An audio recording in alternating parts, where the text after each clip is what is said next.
ஒருமுறை நாரதர் சிவபெருமானிடம் ஒரு அரிய ஞானப்பழத்தை கொண்டு வந்தார். இதை வெட்டாமல் முழுவதுமாக ஒருவருக்கே கொடுக்க வேண்டும் என்றார். அதனால் சிவன் ஒரு போட்டியை வைத்தார். முருகா, கணேசா, உங்களில் யார் முதலில் இந்த உலகத்தை சுற்றி வருகிறீர்களோ அவர்களுக்குத்தான் இந்த பழம் என்றார். உடனே முருகன் தன் மயில் வாகனத்தில் உலகை சுற்ற புறப்பட்டார்.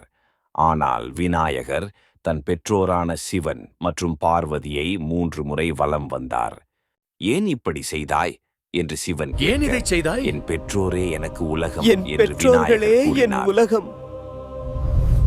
அவர் அறிவைக் கண்டு மகிழ்ந்த சிவன் பழத்தை விநாயகருக்கே கொடுத்தார்.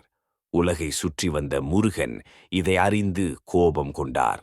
தன் ஆபரணங்களை துறந்து ஆண்டிக் கோலத்தில் ஒரு மலையில் சென்று நின்றார். அந்த மலையே இன்றைய பழனி. அங்கே சிவன், முருகா, எதற்கு உனக்கு பழம்?